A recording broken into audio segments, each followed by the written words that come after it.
Went on a date with someone who had a surprising trait, and I'd been single for 6 months when I swiped right on Nora. Her profile was simple. A photo of her laughing in a park, red hair catching the sunlight, and a bio that read, "Lover of books, coffee, and quiet adventures." No red flags, no over-the-top quotes, just enough to make me curious. We texted for a week. Easy banter about favorite novels and the best coffee spots in town. Before she suggested meeting up, "How about Saturday? That little cafe on Elm," she wrote. My stomach did a small flip. I hadn't been on a date since the breakup, and Nora felt like a soft landing. Someone I could maybe let my guard down with. Saturday came fast. I spent too long picking an outfit. Settled on jeans and a sweater, casual but not sloppy, and walked to the cafe with my heart thumping louder than the traffic. It was one of those crisp fall days, leaves crunching underfoot, the air smelling like cinnamon from some nearby bakery. I got there early, snagged a table by the window, and watched the door, nerves buzzing. She walked in at 7:02, right on time if you ignored my paranoia about being stood up. She was prettier than her photo. Freckles dusting her nose, a green scarf looped around her neck, that red hair spilling over her shoulders. She spotted me, waved, and slid into the seat across from me with a grin. "Hey, Sam," she said, voice warm like she'd known me forever. "Hope I didn't keep you waiting." "Nah, just got here," I lied, smiling back. The first few minutes were easy. We ordered coffee, black for her, latte for me.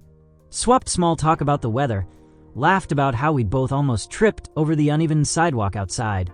She had this way of tilting her head when she listened, like every word I said mattered, and it made me feel seen, I guess. The kind of seen I hadn't felt in a while. Then it happened. About 20 minutes in, she reached for her coffee, sleeve slipping up her wrist. And I saw it. A scar, not a faint line or a faded mark, but a thick, jagged slash across her forearm, pink and raised like it hadn't been there long. My breath caught. It wasn't just the scar itself. It was the story it hinted at, the kind of story that doesn't come from a clumsy fall or a kitchen mishap. I must have stared too long, because she tugged her sleeve down quick, her smile faltering. "Old war wound," she said, voice light but clipped, like she'd rehearsed it. She took a sip of her coffee, eyes flicking to the window, and I knew I'd stepped into something I wasn't supposed to see. "Oh," I managed, fumbling for words. "Looks intense. Stupid. Why did I say that?" Her jaw tightened, just for a second, before she shrugged. "Yeah, it's a souvenir from a rough patch. No big deal." She steered us back to safer ground. Asked about my job, graphic design, nothing thrilling. Told me about her gig at a bookstore. But the air had shifted. That scar sat between us like an uninvited guest, and I couldn't shake the questions piling up in my head.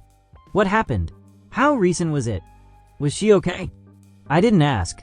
Not then. The date rolled on. We finished our coffees, split a scone, swapped stories about our worst bosses.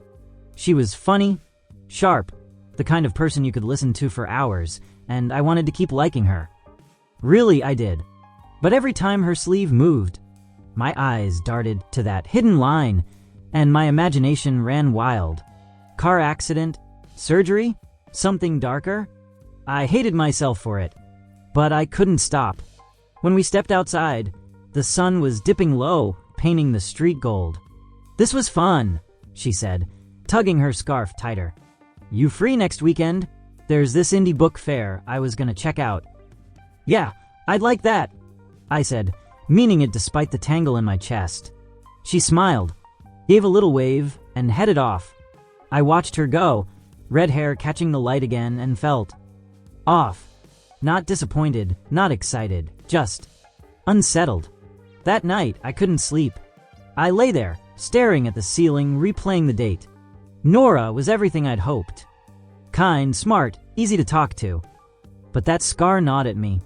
I grabbed my phone, scrolled through her profile again, looking for clues I'd missed. Nothing. Just that park photo. A few others with friends, all normal. I tossed the phone aside, frustrated. It wasn't my business, right?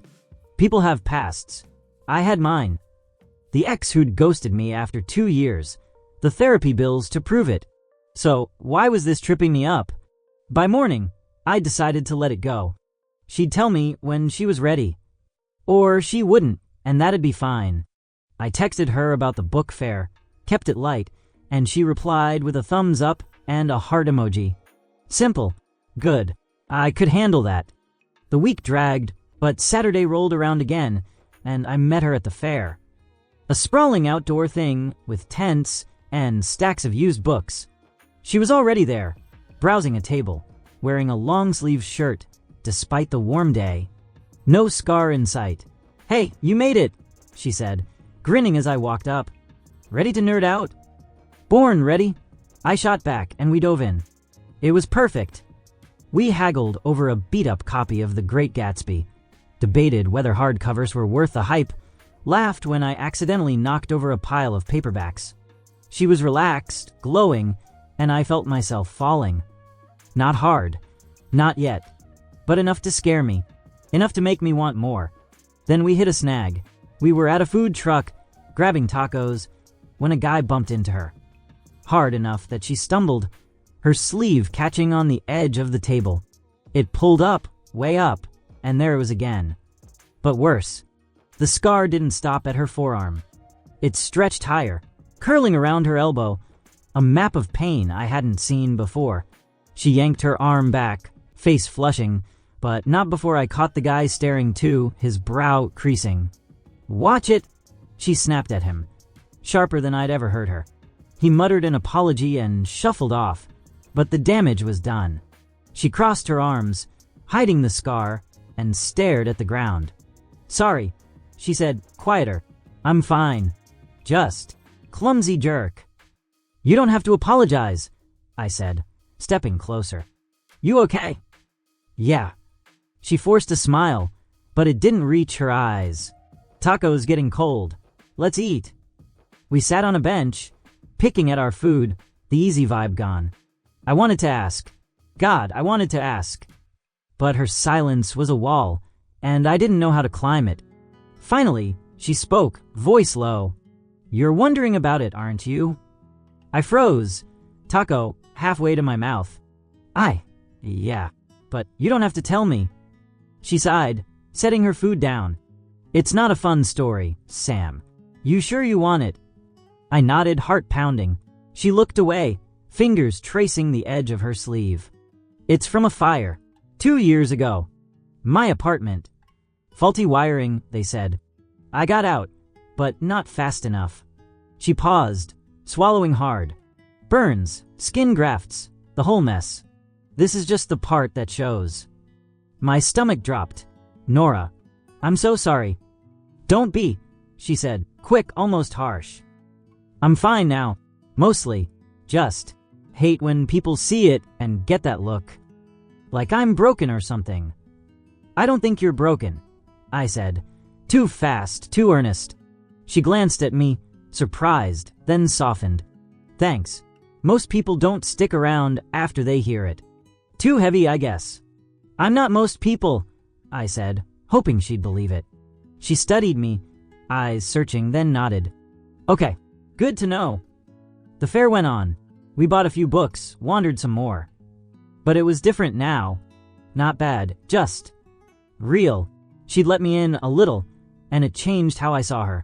Not fragile, not broken, but strong in a way I hadn't clocked before. When we said goodbye, she hugged me. Quick, light, but enough to make my pulse race. Weeks turned into dates. Coffee became dinners. Dinners became nights at her place or mine. The scar stopped being a mystery and started being her.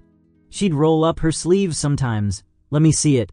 Let me trace it once when we were tangled on the couch, her head on my chest. "Does it bother you?"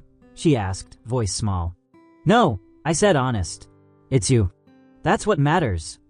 She smiled, real this time, and kissed me. Soft, slow, like she was letting go of something.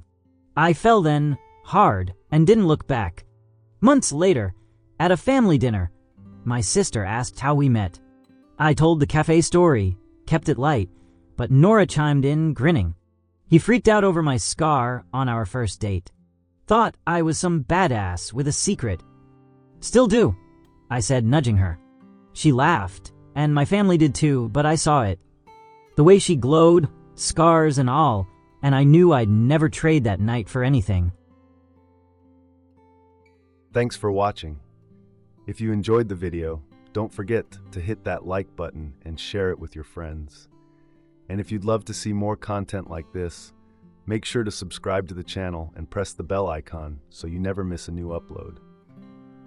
See you in the next video.